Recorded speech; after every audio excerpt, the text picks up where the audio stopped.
باپ بھی مکمل نہ ہو سکتا، اس ذات کا احاطہ میں کیسے کروں، ممکن ہی نہیں ہے۔ اس لیے ابو بکر صدیق کو ارشاد فرمایا تھا میرے آقا نے، ابو بکر تمہیں بڑے غور سے دیکھ رہا ہے، یاد رکھ لینا یار غار ہو، ہر جگہ ساتھ رہے ٹھیک ہے، لیکن یہ کبھی نہ سوچ لینا کہ ذات محمد صلی اللہ علیہ وسلم پہچان لیا یا جان لیا۔ اب ایک سچویشن یہ کریٹ ہو گئی کہ واقعی یہ ذات اپروچیبل نہیں ہے، واقعی اپروچیبل نہیں ہے، پاسبل ہی نہیں ہے، نبی امام الانبیاء، ذات کے معجزے ان کے معراج شریف آنے والی ہے۔ سمجھ میں آتا ہے کوئی انسان گیا ہو اوپر اور جا کے معجزات دیکھے ہو، بیت المقدس کی بھی سیر کی ہو، نبیوں کی امامت بھی کرائی ہو، اللہ کی بارگاہ میں حاضری بھی ہوگی اور پھر واپس بھی آ گئے، اور یہ سب کچھ اتنی دیر میں ہوا ہو کہ چٹکنی رکھی ہے، مائکرو سیکنڈ میں چٹکنی کی موومنٹ باقی ہے اور وہ سب کچھ کر کے واپس آ گئے، نہیں سمجھ میں آتا، نہیں آتا نا؟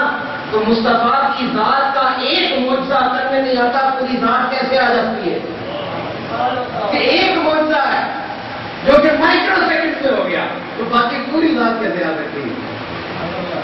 میرا میرے پیچھے اسلام بھائیوں، آقا علیہ الصلوۃ والسلام کی ذات ہمیں ان کی پیروی کا حکم دیا گیا ہے کہ انہوں نے جس طرح اپنی حیات مبارکہ میں ہمیں تعلیم دی، تربیت دی، ہم نے ویسا کرنا ہے۔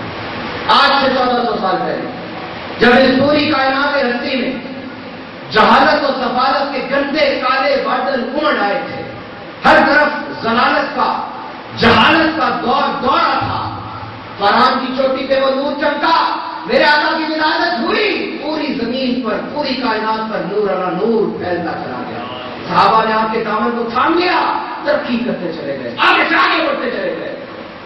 صحابہ حضرت علی رضی اللہ تعالیٰ عنہ جب بت گرا رہے تھے خانہ کعبہ میں، دونوں داخل ہوئے، حضرت علی نے کہا یا رسول اللہ آپ میرے کندھوں میں سوار ہو کے بت گرا دیں، کہا نہیں علی تو میرے کندھوں میں سوار ہو جائے، کہا میں یہ بے ادبی نہیں کر سکتا، کہا پھر سن لے تو نبوت کا بوجھ بھی نہیں اٹھا سکتا۔ حضرت علی سوار ہو جاتے ہیں شانہ مبارکہ پر اور بتوں کو گرا رہے ہیں۔ حضرت علی فرماتے ہیں کہ کچھ بت اوپر تھے کچھ نیچے تھے، جب میں اوپر والے بتوں کو گرانا چاہتا سرکار کا قد مبارک خود بخود اتنا ہو جایا کرتا، اور پھر سرکار نے نیچے سے پوچھا ہے علی ہمارے شانے میں سوار ہے، کیا دیکھتا ہے، کیا نظر آتا ہے؟ عرض کرتے یا رسول اللہ صلی اللہ علیہ وسلم میرے سامنے سب کچھ کھلا پڑا ہے اور میں جو چاہوں پکڑ سکتا ہوں اور جہاں چاہوں جا سکتا ہوں۔ وہ تو وہ توڑ دیا، جب لگا کے نیچے آئے، نیچے آ کے ہنسنے لگے، مسکرانے لگے۔ سرکار نے پوچھا اے علی مسکراتا کس بات پر ہے؟ کہا یا رسول اللہ اتنی اوپر سے جمپ لگائی ہے اور مجھے چوٹ بھی نہیں لگی۔ کہا تجھے چوٹ کیسے لگتی؟ تجھے اوپر لے جانے والا میں ہوں اور نیچے لے کر آنے والے حضرت جبریل امین علیہ السلام۔ یہ صحابہ کو رتبہ ہو گیا پیچھے اسلامی بھائیوں، زمانے کے قائدہ بن گئے ہو، لیکن جب مسلمانوں نے حضور کے دامن کو چھوڑا، آپ کی سنتوں سے منہ موڑا، مسلمان تنزلی کی کیری کھائی دینے لگا۔ یاد رکھو میرے اسلامی، success لائز when we follow Holy Prophet sallallahu alaihi wasallam۔ حضور کی ذات کے اوپر تحقیق روک گئی ہے، اور کیا سنتوں پہ تحقیق روک گئی ہے، بہت کم تحقیق ہوتی ہے، سرچ کر کے دیکھنا نہیں ملے گی۔ ایک وقت تھا بہت زیادہ ہوئی تھی، میرا فاسٹ میں بیان ہوا تھا، اسلام آباد کا فاسٹ کیا تھا، میرا فاسٹ کا پتا ہوگا آپ کو، پاکستان میں بڑی مشہور آئی ٹی سیکٹر کی یونیورسٹی ہے، اس کے جو پرنسپل تھے نا وہ انگلینڈ سے آئے تھے، وہ نئے آئے تھے، بہت بڑا بندہ پاکستان کا آئی ٹی فیلڈ کے اندر، بیان ہوا تھا، ہندو بھی تھے بیان میں، بدھ مت بھی تھے، بڑا وسیع قسم کا بیان تھا، لائف آف ہولی پروفٹ پر ہوا۔ ان سے میری بات ہوئی، وہ 15-16 سال انگلینڈ میں رہ کر آئے، وہ کہہ رہے تھے کہ بڑے عرصے پہلے کی بات ہے، 5-6 سال ہو گئے، کہتے ہیں کہ ہماری انگلینڈ میں جو میڈیکل سائنس ہے بالخصوص اس کی ریسرچ کا فوکس جو ہے نا، فوکس وہ حضور کی ذات بنی ہوئی ہے۔ کہتے ہیں یہ فزیو تھراپی میں جب وہ فزیو تھراپی کرتے ہیں نا، مالش وغیرہ کی تکنیک ہے یہ، تو اس میں کہتے ہیں کہ انقلاب آیا تھا جب وضو کا طریقہ انہوں نے دیکھا، کہتے وضو کرنے والے کو تو فزیو تھراپی کے 4 سال بیکار پڑا ہم نے، جو وضو کر رہا ہے ساری زندگی اس کو تو جوڑ نہیں سکتا۔ تو کہتے ہیں وضو کی یہ دیکھ جو انہوں نے حضور کی ذات پر ریسرچ کی، پتہ نہیں کہاں ریسرچ ہو رہی ہے، یا تو ہو رہی ہے اوپر نہیں آنے دیا جا رہا اس کو، یا کیا اس کا ہو رہا ہے۔ اس طرح موبائل کی ٹیکنالوجی ہے، موبائل کی ریز سے کیا اثر ہوتا ہے دماغ کو، باتیں تو بڑی پڑھی ہوں گی آپ نے، موبائل میں سے بھی پڑھے ہوں گے، لیکن حقیقت یہ ہے کہ موبائل کی ریز سے نقصان کیا ہے، کیا اس پہ ریسرچ روک دی گئی ہے۔